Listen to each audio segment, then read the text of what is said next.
Well, good morning, friends. Welcome back to Karateng. Today, it's going to be a slightly different video than what you're used to seeing. Typically, I shoot videos randomly and then I do my talks as usual.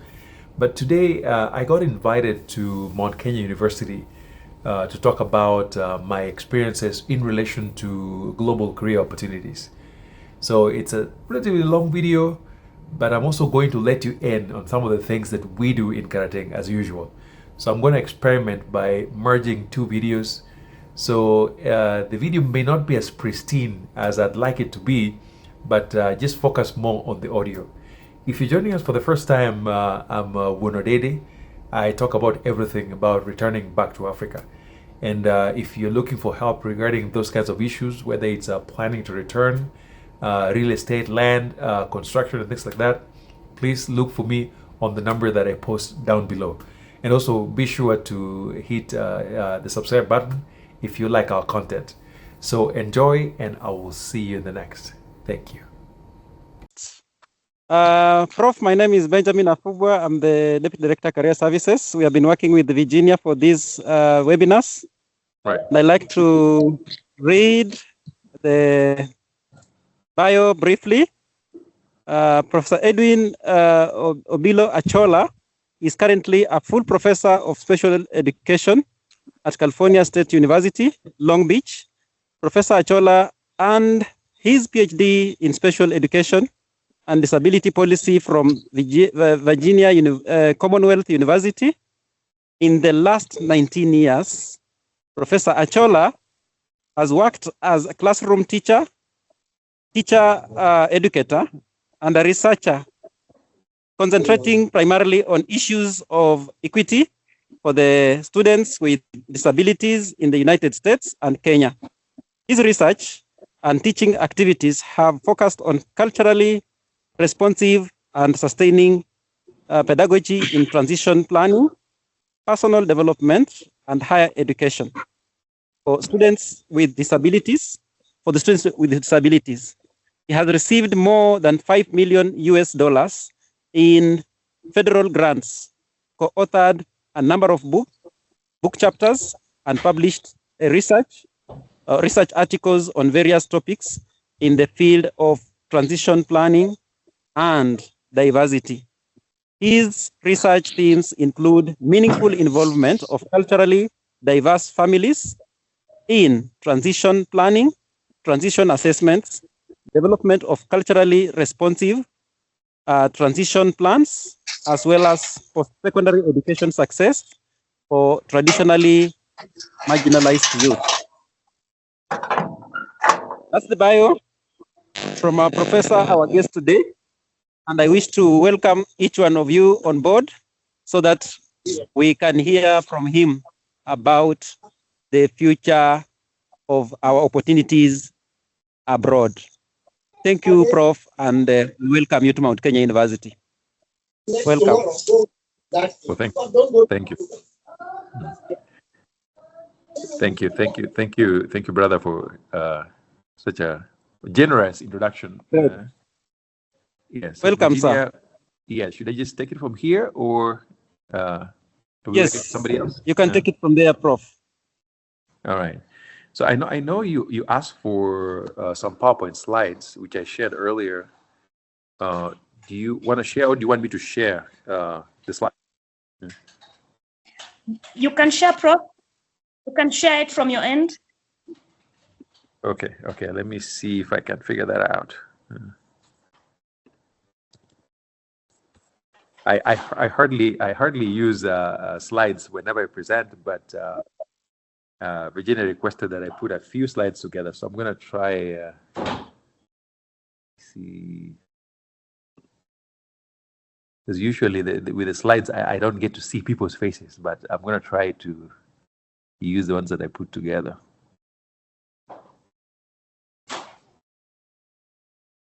Okay, just give me a second.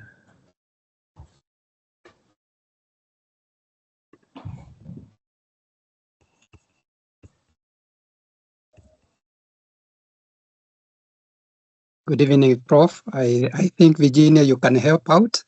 so that the prof can speak freely and he can prompt you on the slides he wants. Yes, that would be much better. Virginia, are you able to do that? Sure. Yes, let's try and do that.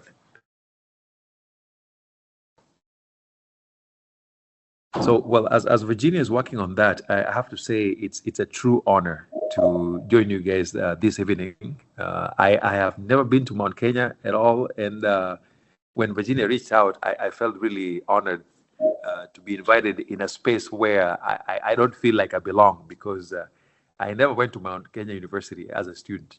I actually graduated from Maseno University. And so when Virginia reached out, I felt like this was a distinct honor. So thank you again, team, for inviting me to be a part of this conversation. And I'm hoping that maybe I'll say one or two things that somebody might find useful. So thank you for giving me the opportunity. Virginia, is it working out? Yes, I'm in the process, Prof. Sorry, All just right, a minute. yes. Yeah, okay. Yeah. So professionally, as they have shared, currently I work as a professor of special education at California State University in Long Beach, which is in Southern California.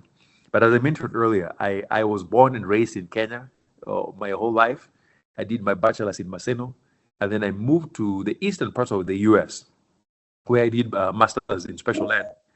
And then I got a scholarship to do a PhD program at Virginia Commonwealth University in Richmond.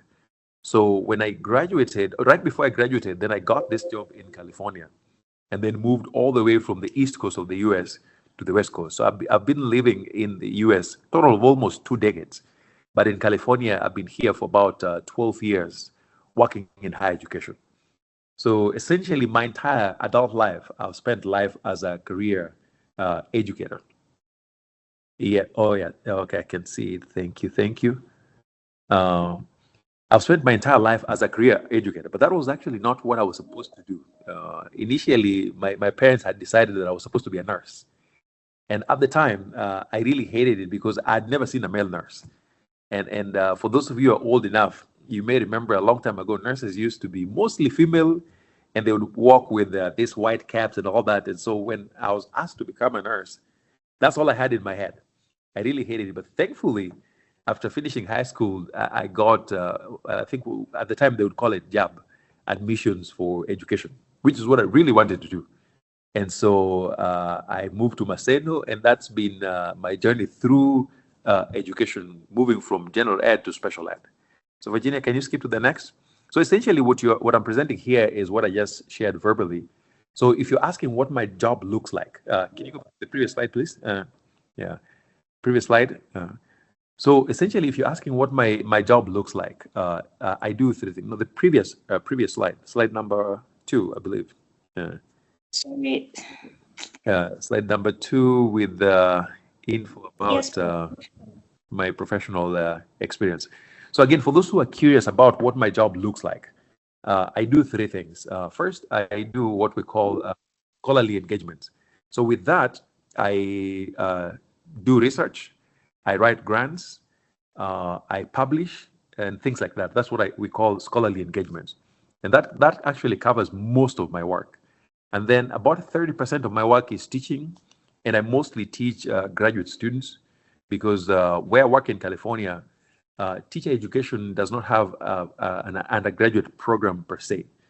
So I work mostly with credential, master's, and doctoral students. And then the last bit of my work is what is described as service.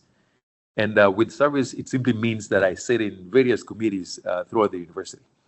And that's what my job looks like.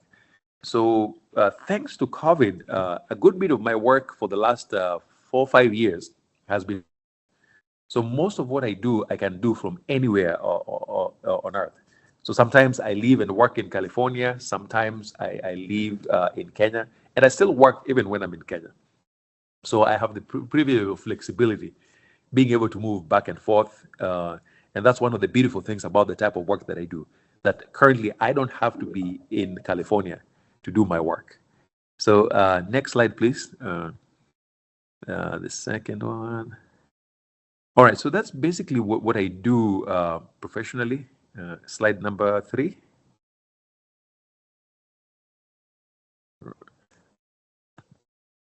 Oh, Prof. So, okay. Is it, are you having some technical? Okay. There you go. And I hope folks are able to see it now. Besides what I do professionally, off my professional work, I work with a lot of diasporans who are planning to come back to Kenya. Because many of us who live in diaspora have the ambition or the dream to eventually come and settle back in Kenya. So currently, I support their efforts regarding construction, real estate, and things like that. And most of what I do regarding this topic is captured on my YouTube channel. And I go by Wonodede, as you can see on the screen. And so if you're attending tonight, I would invite you to come and take a look at what I do. You'll see most of what I'm talking about today is captured in this channel. We'd really appreciate if you can subscribe and watch. And so within this process too, I work with Kenyans in Kenya who also desire to complete real estate projects that look similar to what we have in Kenya. So that's a lot of what I do when I'm home, besides what I do professionally. So feel free to check out my channel. My contacts are there as well. Feel free to reach out should you have any questions regarding what I'm going to share today, or questions regarding whatever else I do whenever I'm in Kenya. Next slide, please.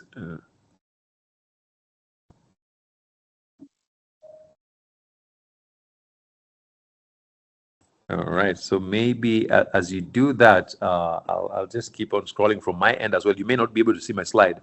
So before I say much, I want to share a couple of disclaimers. That number one, what I'm going to share with you is really limited to my experience as a professional. So please don't overextend and apply it in places that don't apply. For example, all of my life outside Kenya has been spent in the US. So a lot of what I'm going to share mostly apply in the US, but could apply in other places too. So just don't take it and apply it to places like Europe or in other settings that are very different than the US. So keep it limited to my experience. And this is also based on my personal perspective, based on what I observe and my lived experiences. For research, this is just based on my personal experience. So just broadly, when I looked up a few other stats from the State Department of Diaspora Affairs, it looks like they are approximating, we have about 3 million Kenyans who live in diaspora. I suspect the number is way bigger than that, because what you will notice is that the Kenyans that are visible in diaspora are people like us who were born and raised in Kenya. Many of us have kids here, and our kids also have kids. So there are multiple generations of Kenyans who live in diaspora. So I expect the number is probably far bigger than 3 million. And most of the diaspora folks tend to live in the US, the UK, Canada, Germany, and Western countries. However, we also have a very big population of Kenyans that live within the continent, whether it's Uganda, South Africa, different parts of the continent. So when you're thinking about living abroad, I also want to just highlight that you want to think about countries other than the Western world. There are very many Kenyans who are thriving all over the world, including countries in Africa. So even though I'm going to share experiences that are focused on the US and the Western world, I hope you are going to be open enough to consider places other than the Western world. So the benefits of global opportunities are numerous. And these are things that most of you are already familiar with. But I just want to highlight a few that tend to be mentioned frequently. The first one is that when you leave home and you get to live with folks that are different from you, it really shapes the way you see the world, good or bad. But I think overall, you become a much better person as a result of interacting with people from everywhere. And the one good thing about living in the US, especially when you're living in a bigger city like Los Angeles, where I am, you get to meet people from every part of the world. And as you interact with more people, you realize the way you see the world, the way you think changes quite a bit over time. And I think this is one of the greatest benefits of living away from Kenya that perhaps the average person may not notice. So if you're thinking about leaving home, yes, this is one potential benefit of living away from home.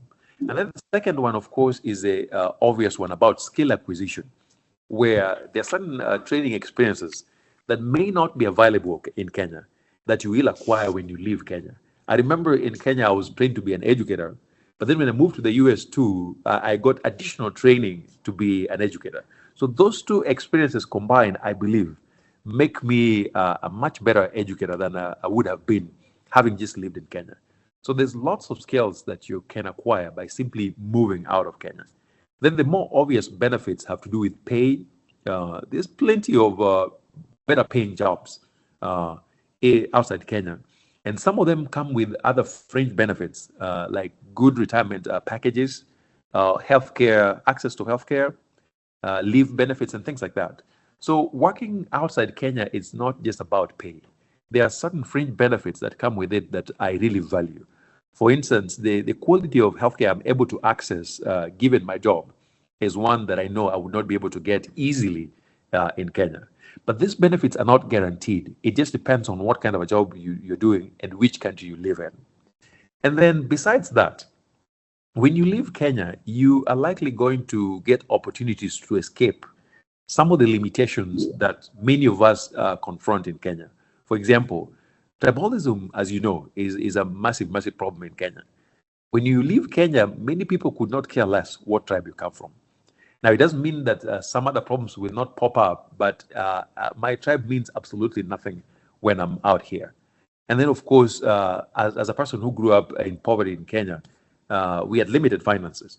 And so leaving Kenya also allows me to escape that limitation that perhaps would have made it very difficult for me to access education in the same way that I did in the US. Now, the other benefit too is within the social circle. Like for me, I met my wife in the US. A lot of us come out here and meet people and develop this new universal family as a result of living outside Kenya. And so, like I said, there are many, many benefits for folks who want to venture outside Kenya. These are just a few examples. So that said, in terms of pathways that are more common, most of us leave Kenya through education. And a lot of us, after getting our bachelor's degree, apply for graduate school, which is exactly what I did. Many of us come abroad through family reunion. If you already have family members that live outside Kenya, oftentimes they are likely to help you move to where they are. There are many Kenyans who get employed, and so there are employers who will recruit Kenyans and hire them. That's another very common pathway.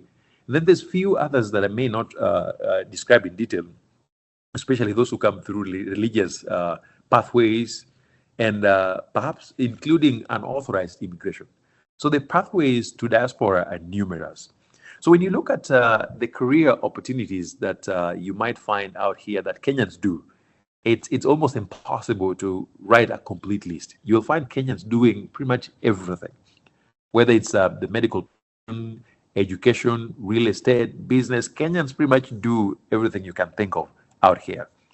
But what I want you to pay attention to is not just the universe of what's possible. What I want you to pay attention to is whether or not the pathway you've taken in Kenya matches what is out here. Because there are certain pathways that match what is out here. For example, if you're a teacher in Kenya, you can easily become a teacher in the US. And I would assume maybe accounting and things like that might also apply. However, there are certain career pathways that may be available in diaspora that are not there in Kenya, and vice versa. An example is, say, clinical officers. I know in Kenya we have clinical officers, and that job is available all over Kenya. I don't know what clinical officers would do if they move to the US, because I've not seen a matching career path. But if somebody knows more about that, I'd be happy to hear from you about that. So there's certain career paths that are there in Kenya that don't have a matching counterpart in diaspora, and vice versa too. Like in diaspora, I believe we have nurse practitioners. In Kenya, I'm not sure I've heard of that. I don't know if we have nurse practitioners. So all I'm asking you to think about is what's the potential match between what you are doing versus what's available outside Kenya, if you ever choose to move outside Kenya. So in terms of my personal journey through Maseno into the US, I first came on a student visa, which, like I said, is a very common pathway. And student visas are typically F1 visas. And then I got what we call a H1B visa after graduating. And then I got a job that sponsored my green card, and all the way went to become a US citizen. So a lot of students who come to the US tend to go through that same pathway. Start with the F1 visa into H1B green card, and then they become citizens. That pathway is still very much available. And then for our dependents, if for instance you have an F1 visa, then your dependent likely will get an F2 visa. Same with the rest. Those are pathways that are open still now. They may not be as available as they used to be many years ago, because that may be influenced by local politics. But they are still there legally. Now, just before I forget, there are a lot of companies that specifically hire Kenyans, especially within education, nursing, and research. Many of them offer J visas. Some of them offer H1 visas. And then a few others offer green cards, particularly in nursing. Those of you who have nursing credentials in Kenya, there are lots of agencies that hire Kenyan nurses, process their green cards, and bring them over. So these are the most common pathways that I see Kenyans take up, but there could be others that I'm not familiar with. And then Virginia also asked me to highlight some of the challenges that we encounter with careers outside Kenya. So the first common issue that all of us face, regardless of the country you work in, is what I would describe as cultural adjustment. And I'll give you a couple of examples. Let's start with language.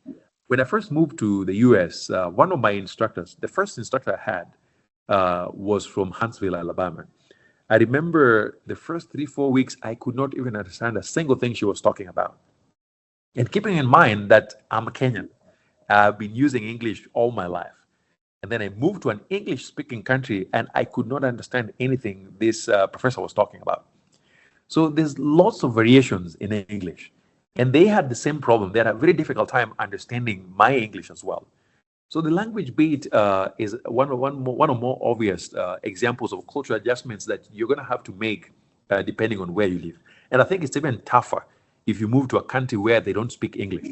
There are many countries that there are many folks who move to German-speaking countries, French-speaking countries, Spanish, and things like that.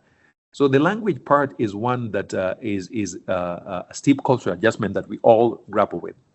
And then there are certain social expectations that you're going to have to learn over time. And this can be really difficult because with these social expectations, nobody will sit you down and say, hey, here's how we behave socially.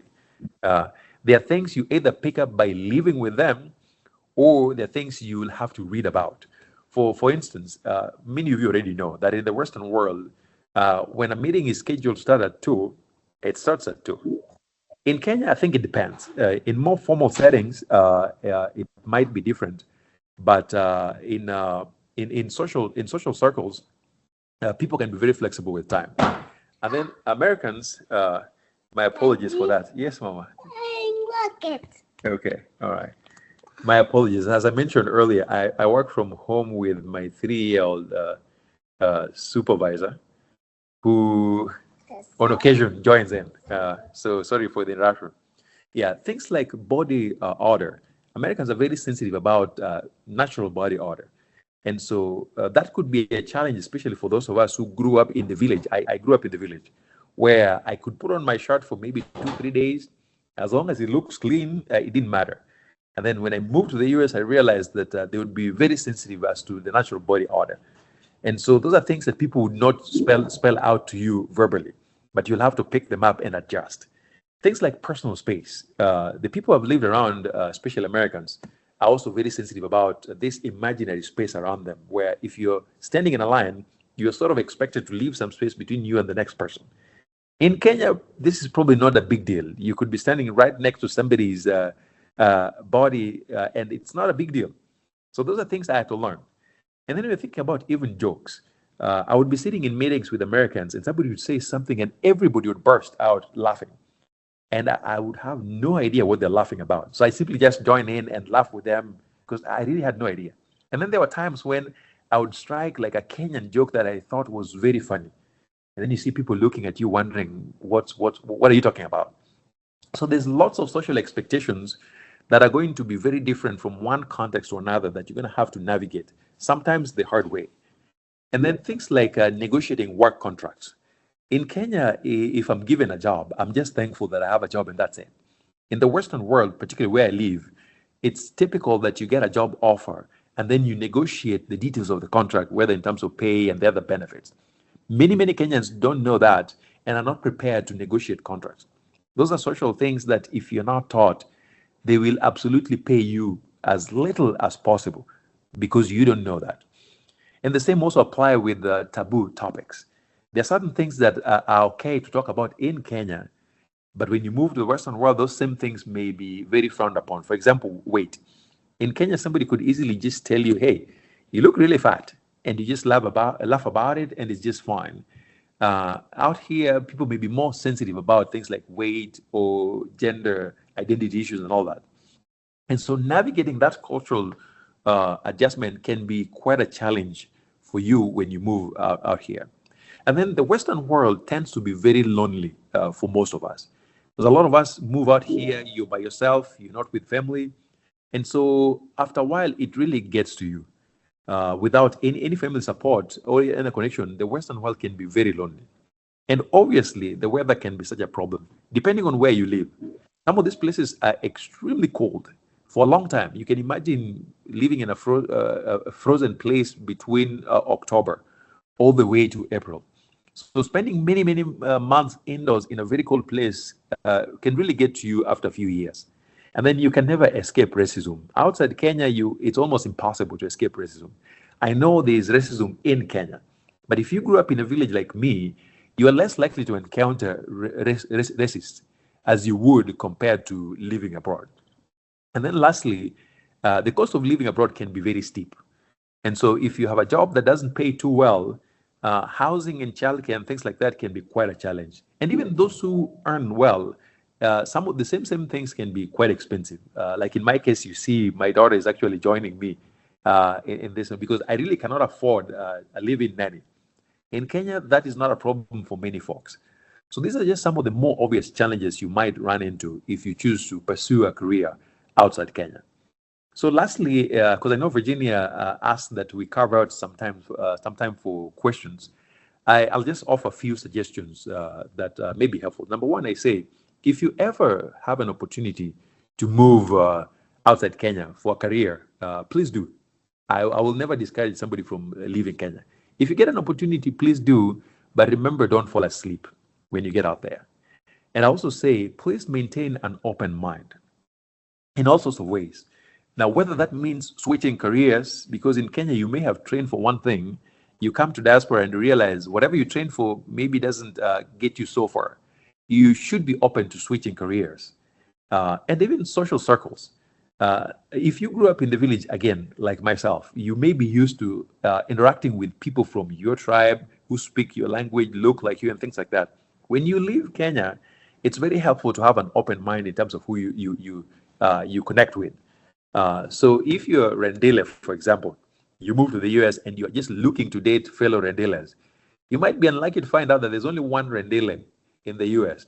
And probably that one Rendile woman has 3 other boyfriends. So maybe you're going to be the 4th one. So I say, whatever you do, keep an open circle. Some of my best connections that I've made in the US have never been to my hometown or have nothing to do with my tribe. So keep an open mind. And whatever stereotypes you grew up with, because we all get those stereotypes in Kenya, I ask you, please leave those stereotypes in JKIA when you're leaving. Because I know when you're growing up, you're told, okay, this group is like this, the other group is like that. All of that, leave it in JKIA as you board that plane. Keeping an open mind would make life in diaspora a lot more livable than otherwise. And then, as I say, while you're still in Kenya, if you're thinking about moving abroad for your career pathways, please take the time to learn about how foreign systems work. Because the question is, why would these foreign companies hire you when they have their own? What are you presenting that is really distinct that makes it worth it for them to spend that money to bring you in? And what that means, as I always say, average does not cut it. If you're from Kenya, at any rate, you cannot be average on anything. You want to be as best as you are in whatever you're doing. Whether you're talking about writing skills, research skills, make sure you are one of the best in whatever it is that you do. And of course, with writing resumes, remember, different countries have different expectations, different professions have different requirements.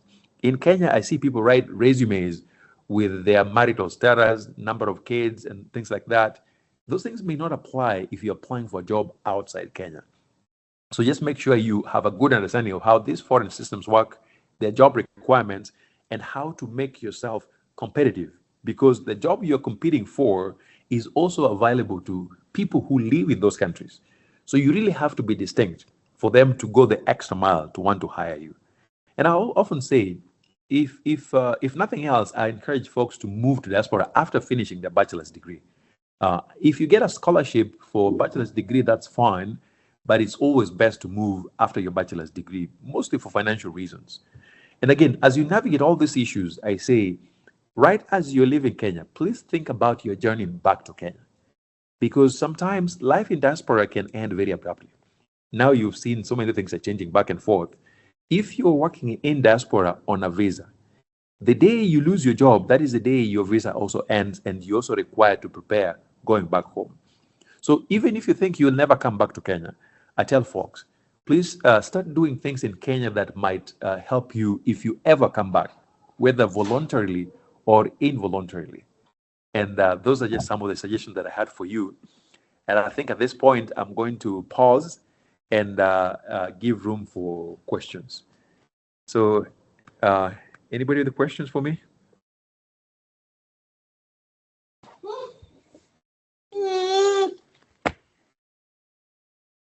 Oh, wow.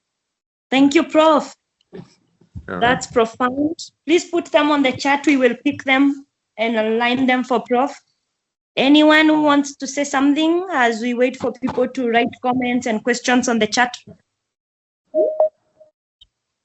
And maybe now we can exit screen share so that I may be able to see folks who are talking. Yeah. There we go. Thank you. Murini?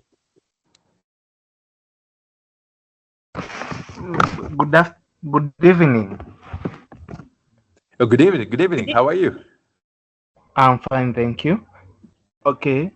My question is, it's a bit expensive to the study visa in those countries because that was my option once.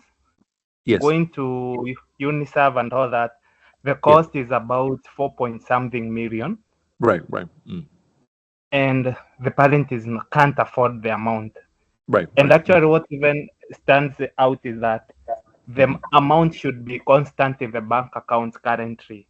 For the past 6 months, inafaa kuwa running balance in 4-point-something million. Right. And that is impossible.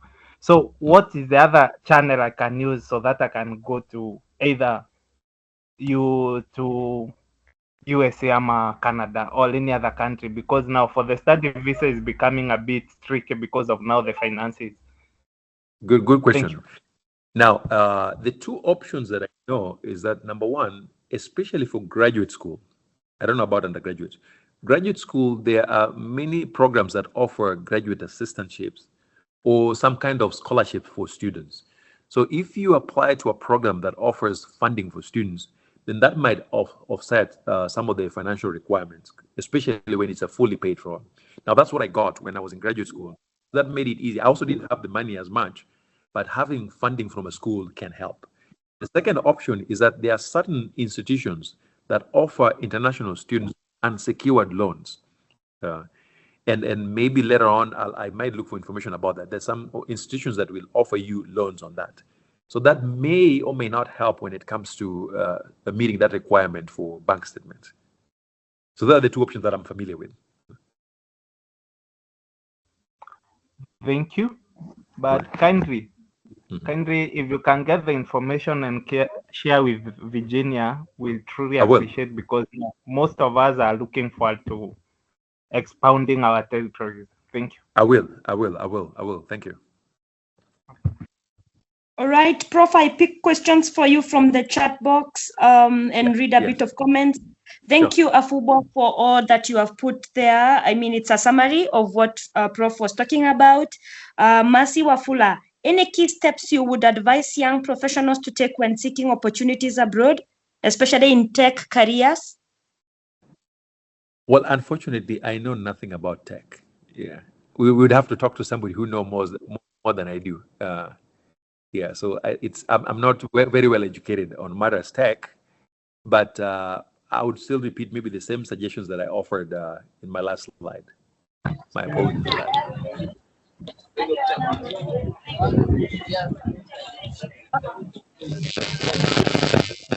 Please mute your mic. All right, then we have so Mercy, the last slide, and I will be sharing all these slides and the recordings will do for you. Another question from Valentine: how secure is your job there as a foreigner? Job security for a foreigner? Yes, for foreigners, it's hard to tell because job security may have little to do with your status as a foreigner. It may have much to do with, number one, politics right now, because as you can see, the US government is sort of cutting federal workers. And so even people who thought they had secure work are losing their jobs. But I would say, in general, most jobs that I know, at least in education, are relatively secure because in my type of work, there's something they call tenure. Meaning that when you apply for my type of work, then you go through maybe a 10 or 11-year process that at the end of it, they give you what we call tenure, meaning that it's very difficult for you to be fired unless under really unusual circumstances. The other thing that also affects job security has to do with economics. I've lived in the US for a few years, and whenever the economy tanks, people lose their jobs. And so job security is not so much more about your visa, but more about other factors like economics and politics. However, as a foreign person, some of these visas are time limited. Like, for example, if you have a J1 visa, you can only have a J1 visa for so many years. Same with H1B. And so they are only guaranteed employment. They only guarantee employment to you as long as your visa is valid. And so should you lose your visa for some reason, then you can end up losing your job. All right, thank you, Prof. I think that's clear. Then another, still Valentine is asking, what happens if a contractual job and there is a breach? If it is a contractual job and there is a breach, in the event you lose the case, does that mean you go back home? Yes. If you are on a visa and for whatever reason your contract ends, whether you breach the contract or it is a contractor, if your job ends and your visa is often tied to your work, then they say you need to leave the US within a certain amount of time, unless you get another employer to get you a similar visa, or unless you change your status, then you are required to leave the US within a certain amount of time. All right, thank you for that. We have a question also from a comment from Abudulahi, and he talked to us and he's saying, this is so enlightening. I am currently residing in Canada. It's like you're reading my mind. Thank you for that comment. Mark is asking, Prof, could you please share with us in terms of the quality of education? For example, what would you, after having attained your PhD in the USA, and if perhaps you were to do it here back in Maseno? Okay, I think the question is, how do they compare if you're to do your PhD here in Kenya vis-a-vis the PhD you've done in the US? Yes, so I would say I have not done a graduate school program in Kenya, so I can't speak out of personal experience. So I can only speak based on what I hear people talk about. If I had to do it again, I would absolutely do my graduate school in the US because there are certain challenges that graduate students in Kenya face that are very difficult to navigate. For example, many graduate programs in Kenya don't offer funding. So you have to pay out of pocket.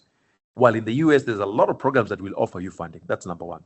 Number two, I would say that it sounds like in Kenya, for the most part, I think the instructors have too much room to control what happens with the student's life. In fact, one instructor can easily ruin you. Here in the US, that could happen, but there are safety guards that can really help when it comes to an instructor who is problematic.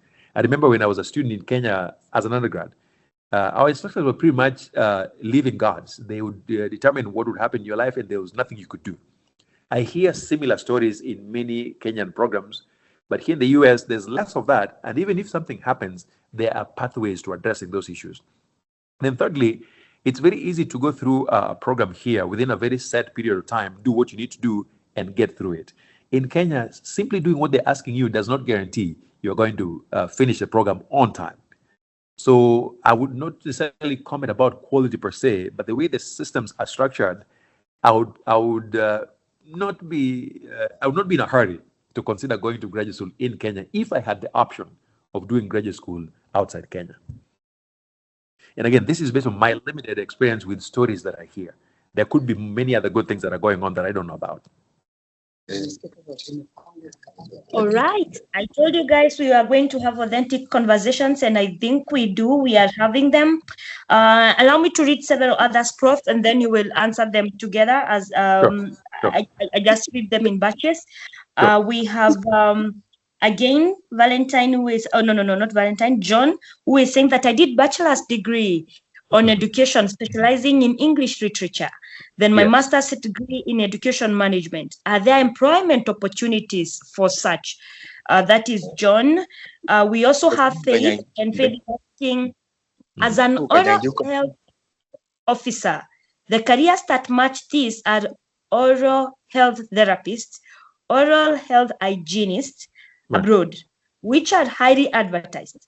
The training of oral health officers entails all what hygienists and oral health therapists do.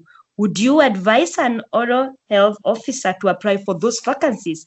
What are the chances of getting a chance? All right. And then that one, then you combine them. Is it possible to get an institution that offers postgraduate scholarships, including housing and air transport? Still on that line, what are some companies that give visa for employment? Okay, all right. So with the question about the young man who did English, and that's actually what I did. I did bachelor's in English and literature. I believe there are opportunities. However, what I would recommend is that with a subject like that, it's helpful to pair it with an additional training, like maybe special ed. So if you did bachelor's in English and then you also have a special ed, it makes you more marketable and you're more likely to find schools that will hire you. So that's what I would recommend. With oral health, I am not educated on that subject, so I would not be able to offer advice on that. I know nothing about that. I'm sorry, I don't know anything about that. And then the third question was about funding for students. Yeah, if you find schools, they typically will give you what they call a graduate assistantship. So they give you the money, part of it they pay you a tuition, and part of it they actually hire you. So you work like 20 hours a week or maybe less, and then they pay you stipends every 2 weeks. So whatever you do with your money is up to you. It could cover your housing, your meals, and all that. Just depends on how big the package is. So those kinds of scholarship, they give you pay and you work for them. So the money you get, you can use it for whatever else you need. Did I miss something? No, but in the same line, also we have Wanaso asking, Prof. Hello, Prof, and good evening. Shed light on job prospects of a master's in special ed job. You have a master's in special ed, I assume? Yes. Okay, yes. Special ed jobs are plenty. Yes, there's lots of special. They are always hiring special ed folks. So if you have a special ed degree, I'll probably just look for information about these agencies. There are agencies that recruit Kenyan teachers. Special ed, yes, there are jobs. And if you have masters, yes, that's even better. All right. So, Prof, I think you can, those agencies, you can share them with me and I'll be able to share with our alumni here for education who have special education and who consider. I will. Yes, we also have another comment and question from your good neighbor, Prof. I live about 2 kilometers away from Maseno, where you attained your bachelor's. In terms of collaborative working and bringing back to the society, do you have other programs you are engaged with your former institution? Good yes, question. I do. Yes, I do. Wonderful question. So I just started and I've had a series of meetings with some of my professors in Maseno. Currently, we are trying to establish an Office of Disability Services at Maseno because I realized that Maseno does not have an office that supports students with disabilities.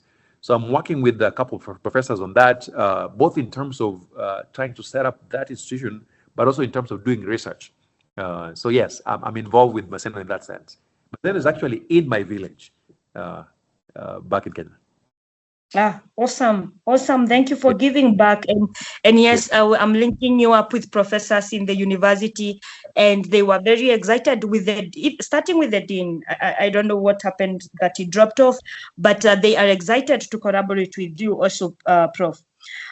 Someone here says, I did a bachelor's, that is Lucy. I did a bachelor's degree in environmental health, public health from MKU. My master's degree is in public health, epidemiology, and population health from Maseno.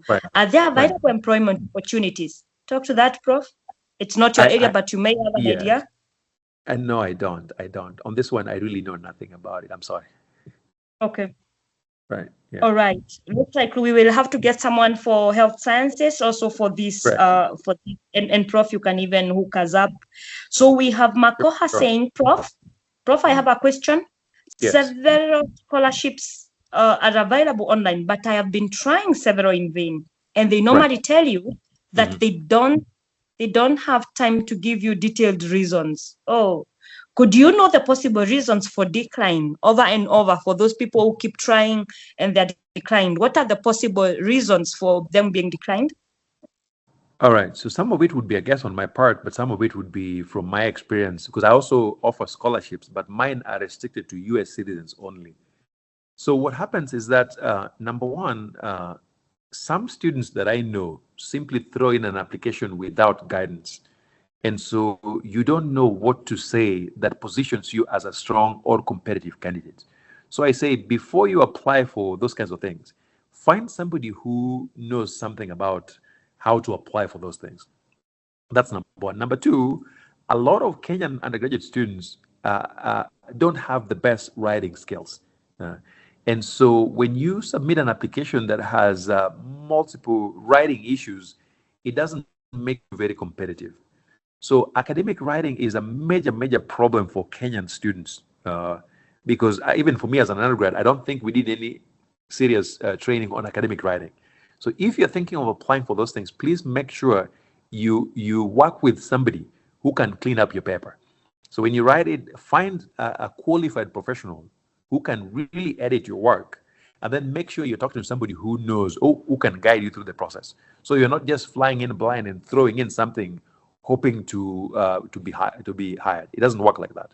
These opportunities are very competitive. Remember, you have Kenyans, you have Chinese, you have students in the US, everybody's applying. And so where money is involved, you have to be very competitive. And then you have to think about what sets you apart from everybody else. So don't just blindly throw in applications in there, because clearly you may not see light of the day with just an average application. Awesome. Good response there, Prof. Thank you. We have another question, and there are many, and I'll keep reading them as we continue. Sure. We have someone with a very good observation here, and she is called Onyango Austin. Most of the career webinars are all about migrating to the Western countries. Yes. What can we do to ensure that our country will be attractive for others too, and for our future generation? I'm sure there are many things, but what I'm doing on my part is to then bring those who have gone outside back to Kenya. As I shared with you earlier in one of my slides, again, you can check out my YouTube channel, Wenodidi, for more information. Kenyans who have come out, who have left Kenya, tend to acquire lots of skills. And then when we come back to Kenya and apply those same skills, I hope we can use those skills to make Kenya a wonderful place, so that you don't have to leave Kenya because you have no choice. So if all of us can do our part to make Kenya a better country, then many people will not need to leave. We just need to leave, go check it out, and come back home. So at least that's the part that I'm doing personally. I'm not sure what other folks are doing, but yes, my part is bring people back to Kenya so that we can fix the issues that force many of us to leave Kenya in the first place. Yeah, so Austin, I think you're asking the right person, and yes, Prof is doing that immensely, and yeah, I think he is doing a good job in that. Really check out his YouTube channel. And I also think even while we are at that, Onyango, I think even this whole season we have had 4 alumni career webinars. This is the only one that we are talking about diaspora opportunities, global opportunities, if you like. But all these others were just trying to fine-tune us so that we are prepared, ready and prepared for any job, not necessarily outside the country, but any opportunity that comes. We have Murimi, and he's saying, is a certificate in autism care from Kenya Institute of Special Education marketable in the US? In line with that, still, please take this other one. I did a bachelor's in business management, HRM, master's in business administration, sustainability, online at Nexford University. Are there opportunities abroad? Are you able to support secure scholarships for PhDs? Prof, where are the PhD scholarships? Where are the best places can we get them? There is a lot of questions in that line. Scholarships for PhDs, yeah. Well, lots of questions. The business management, it's one of those areas that I really don't know anything about. The certificate in autism, it sounds like it's one of those training pathways that may not have a matching career pathway over here. But I don't know. Unless I look it up, I would not know about that. Because I know within the field of disabilities, there's lots of career opportunities. And the ones that I know mostly are confined to education. But I want to tell you that if you're doing anything to do with disability, there's lots of career pathways outside education. I just don't know enough to share with you today. So that's what I would say. Now, for PhD scholarships, like I say, it's almost impossible to give you a complete list. Typically, even for me, when people ask, I just start with Google. Google and check it out and see. Unfortunately, again, right now, we are going through some really interesting times in the US in terms of funding in higher education. So I don't know how many of those are out there, but they are there. And remember, US is not your only option. Canada is also wonderful. Although Canada also has some similar issues, Europe has really good options out there. So feel free to expand your horizon. But remember, you have to do the work. If you're depending on somebody to look for information from you, then it may not work out. You have to do the work. Yeah. So I may not have a list of schools. It's just a matter of just searching, taking your time and searching. And if you find something, then you can ask questions about that. All right. Thank you, Prof, for that. Another one that we have not talked about at all, actually, is proficiency, English proficiency test. Could you shed light on English proficiency test and where we can take it and why it's relevant and stuff like that? Talk about English proficiency tests. So number one, don't take it until you need it. What I mean is that there are certain things that don't require English proficiency test. So if what you're pursuing does not require English proficiency, don't worry about it. Because it also many of these tests expire. If you take it, like say this year, and then you get a job maybe 5 years from today that requires it, then you're going to need to retake it again. It's probably one of the easiest tests you will ever run into as a Kenyan. Because the advantage we have compared to some other African countries is that all of us grew up speaking English. And so it's a very easy test. I don't know where people do it in Nairobi, but I know it's offered somewhere in Nairobi. I don't know where. Yeah, so not everything requires English proficiency test. Some do, some don't. I remember I never had to do it for my programs. They didn't require it. But other programs require it. So just make sure you find out requirements before you go ahead and pay for something that may or may not be important. Yeah. All right, thank you. And yes, Afubwa, I can see you and I will give you time to say something together with my chair, Kikera. You will have a space to say something. So finally, we have Mary, who is saying she has a BCom Finance, MBA Finance, CPAK. What are the available employment opportunities? Hey, again, this is one of the areas that I don't know anything about, unfortunately. Mm-hmm. Right. Yeah. And finally, there is a question for me. This is for you, Madam Virginia. What is the university plan for MKU alumni graduates in terms of opportunities? Even before we continue, I want to answer it at that point. What we are doing right now, and the university has been so kind to us, and it is, facilitating us to ensure that we are able to get all these good speakers. The university very well knows that we are here. We have the blessings of management to be even carrying out these alumni career webinars. And this is a good platform. It's a good opportunity for you to upskill. It's an opportunity for you to network here. Just last week, I think, courtesy of our networking, someone was able to get an opportunity from another alumnus. So it's an opportunity. This is one of the opportunities that the university is giving the MKU alumni graduates. So when we have these webinars for you, we are encouraging you really to come, because you get a lot of value for them. So she says, instead of all of us flocking to overseas, and yes, this again was not necessary to to have all of us flock to overseas, but we are also cognizant of the fact that there are several of us who may not necessarily be comfortable, to stay here in our Kenyan soil, and they are desirous of going to the diaspora. So, in as much as we've been talking about, future of work, CVs, cover letters, we are also cognizant of the fact that there are people who may want to go to the diaspora to work there, and so this was also to give them value, such people. Are there opportunities for graduate assistants? And yes, these opportunities are always there.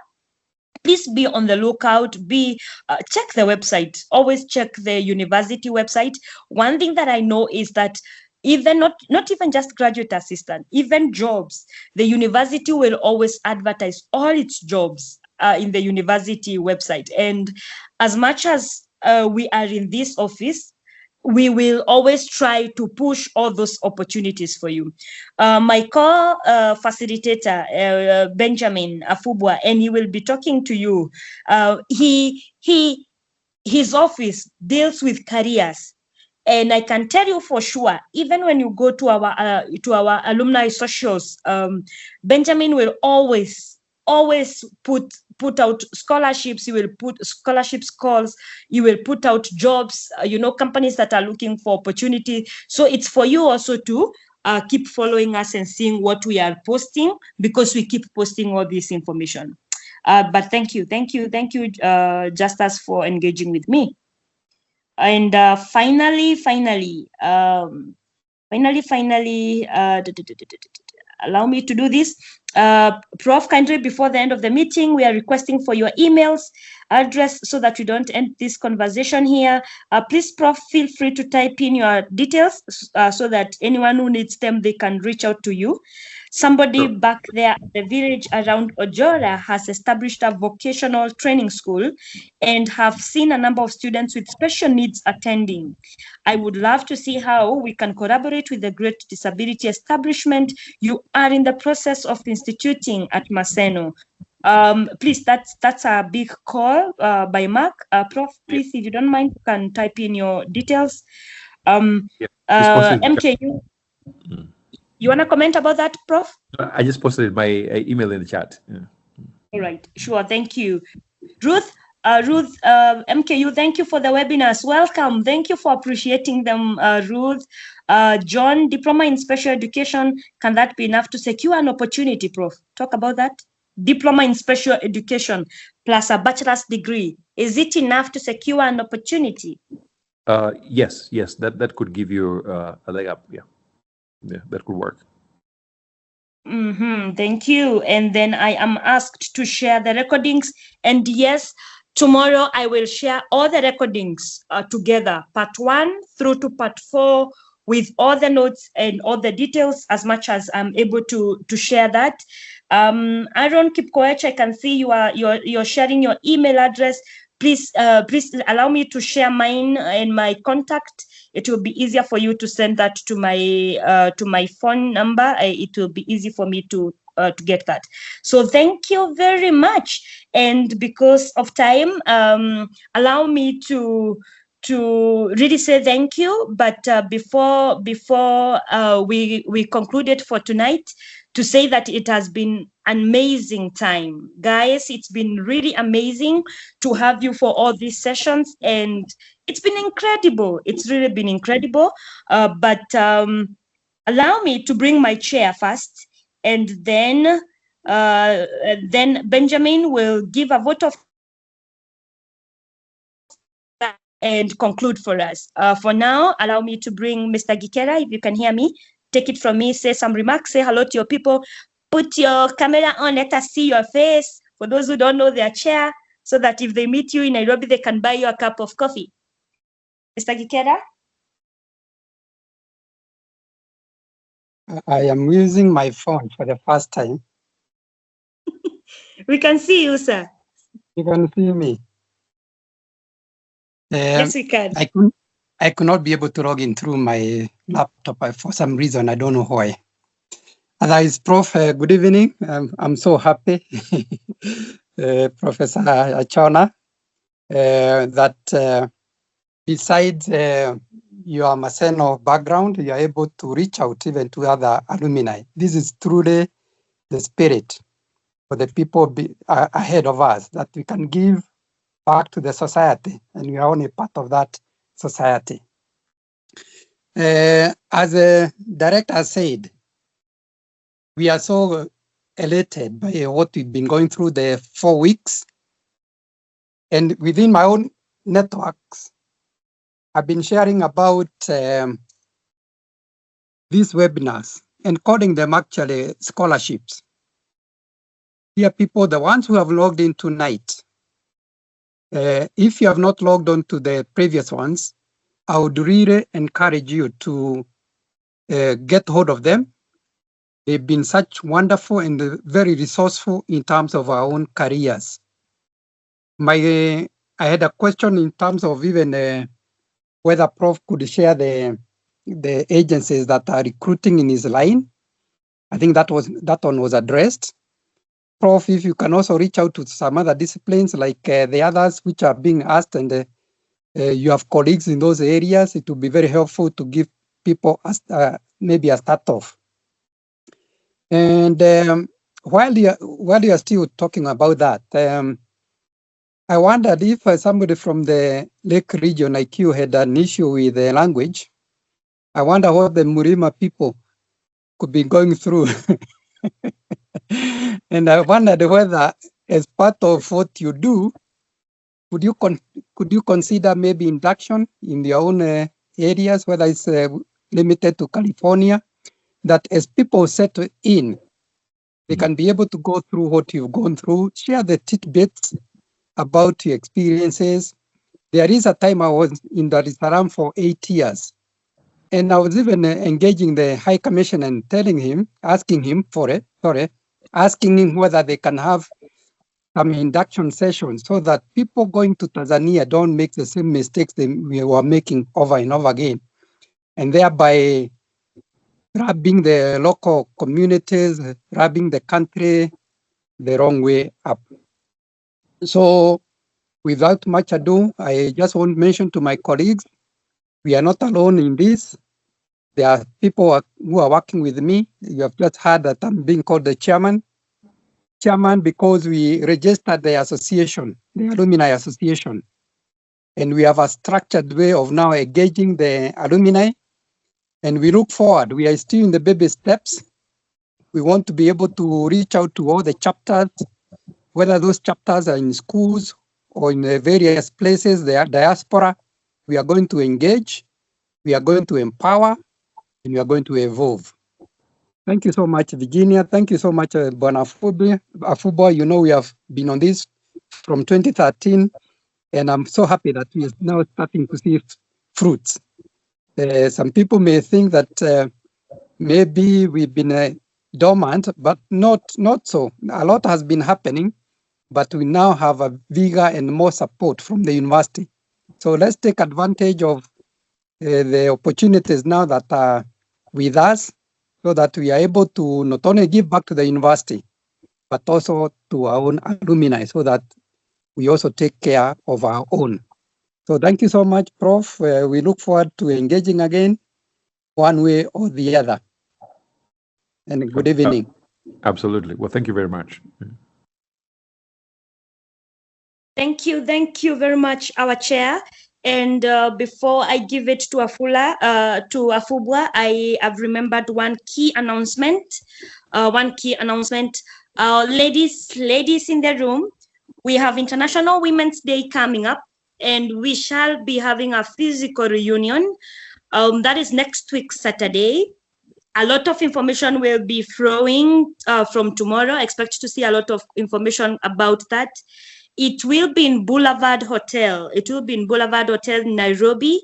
A luncheon prepared for all of us, the ladies. And so please register, tag along your fellow sisters, your classmates, and all the people that you in class with. That is very important that we are continuing to engage. Yes, alumni career webinars, we are finished, but yes, we continue in this path. Again, I've shared a WhatsApp group on the chat, and we call it MKU Alumni Career WhatsApp group. Feel free to join that group so that we can continue our engagements. Thank you. To you, Benjamin. Thank you, Madam Virginia, our guests, our alumni, our officials. It has been very, very wonderful for the last 4 weeks. It's quite positive. My name is Benjamin Afubwa. I think I'm the founder director in the alumni, and currently serving career services. I'm so happy to be part and parcel of this team. I'd like to mention just a few things that to encourage my alumni that please take advantage of opportunities. I normally say opportunities are very rare, and therefore it's upon you to ensure that you capture the opportunity. If you don't, it passes, and it passes to the person who is ready to pick it up. So when you are giving these opportunities, and we are talking about global opportunities, a number of us, we are maybe 3 or 4 years down the line, you have graduated and you have not got a stable opportunity. I now interact with a good number of us who are in the totally left side or the far bottom of the chain, and we would like to just secure these opportunities for them. One of the first things I would like to encourage students, and in the first or second webinar it was covered, is about taking a passport. Taking a passport will be preparing you for any time when an opportunity comes, the journey comes, you can pick up the opportunity. Now you can find somebody is looking for masters abroad, but you have not even taken your passport. It becomes very difficult. So you must strain a bit, save a bit of your finances, apply for a passport, be ready to travel. Wait for the visa now, an employer who can pay for your visa. You'll be at an advantage, but you cannot expect an employer to come, pay your visa, and also pay for your passport. It becomes a challenge. So what we are trying to do is we are preparing you. Stay prepared. When an opportunity comes, you capture it. Stay tuned with our Vista has talked about our inter-country formats, CV formats. Try to Google, try to go through, contact our offices. We are there to support you. And that's what I've been doing for the students. I used to do the career trainings throughout. So take advantage of our offices again and communicate, work with us. With that, I'd like just to go back and say, on behalf of the guests who are not in, together with our professor today, it has been so wonderful to receive counsel from you. As staff, again, even as we are also training, we get what information we can give our students in the current affairs of job market. 2, I'd like to thank our officials. Chair, you have been with us throughout the journey. You are the master of the Constitution, and I applaud you for that. Thank you very much. Thank you very much for this evening, all the officials who are in. And then we talk to our audience, our alumni who are in. We are just wonderful. At least you have been following, and we can see across the globe, we are represented in terms of Mount Kenya University. I just also urge that alumni who are in various opportunities, and you can share with us, kindly share with our social media accounts, you can share with our direct mail so that we can share with others. Lastly, I'd like to say Jampo and thank you to Director Alumni Relations, my successor. You have done a very good job, wonderful job, and I can see out of this there is what you call teamwork. It's a totally successful venture where the career office and the alumni office have partnered to ensure that we deliver to our alumni. We are working for you, and every opportunity for your success is our success. The last one is to Prof. Thank you very much for taking your time. It isn't easy to have very many people of your kindness to talk to us and guide us. In fact, you are very deep. You are so at personal level. Very many people will not share even those social matters that concerns their challenges that they met when they travel. And I found very many persons when they travel abroad, they disconnect, they don't network. But I believe the culture shock that people find themselves in is one of the biggest challenge. So when your friend travels and you find him quiet for 3 months or 4 months, I think they should understand with your experience, what you have shared. Now I can see the picture that, and I've always tried to support my students who are complaining about their relatives who traveled and they are disconnecting and all that. And I tell them, immediately you arrive in a foreign country, there is a lot of challenges you go through. And you find yourself, you have no support system around you. So you isolate yourself to capture the moment. And then after that is when maybe you will start retrieving some of the contacts and one by one as you reconnect. And I know immediately somebody travels, there are a lot of expectations from home, noting the background challenges, maybe the poverty and all that. Everybody who is abroad is earning a lot of money and is in a comfort zone. But they don't understand that, again, is also a push up. Prof has really brought it out very well that it's not easy to the costs implication when you are in a foreign country like US. So with that, thank you very much. And I'll just take this opportunity also to pray as we close for these webinars, so that what has happened this February, may it continue happening. Prof, we like to pray so that even your family, you are stable and you continue serving us in the future and serve also other institutions. With this, allow me to pray for all of us. God, we come to you this evening. We thank you for the gift of life. We thank you for the moment you have given us to be with you, to be in this webinar. You have given us an opportunity to run a full month of webinars successfully. Lord, we know all alumni who have participated in these and those who will be able to go through the slides will really benefit, and they'll be able to have a plus in their lives. They'll come to thank you for the opportunity of our lives too. God, you preserved us for a purpose, and you gave us an opportunity to serve Mount Kenya University, and you have given that opportunity to also serve our alumni. God, we thank you for the guests who have been in a series of these webinars since we started. Lord, one by one, give them a blessings and count their blessings for their family, so that they can also even feel greatness in serving other people. Lord, we come back to you. We thank you for Mount Kenya University entire management and all its council members and the staff, the students, the alumni, for the support you have given and its growth. Lord, we believe that even we are going to be the best, and we are going to do our best as you continue taking care of us. In this evening, as we wind up the webinars, I just pray thank you, and I pray that God continue keeping each one of us in a safe hand that can give the best out of his life or her life. I pray this through Jesus' name. Amen. Thank you very much, members. We are very grateful. And Prof, let's keep in touch. Any opportunities you do share, any research opportunities you do share, so that we can engage our departments appropriately. With that, Absolutely. Virginia, Thank you. Thank you very much. All right. All right. Thank you. Thank you. Good evening. Thank you. Thank you very much. Bye. Bye-bye. Very nice opportunity.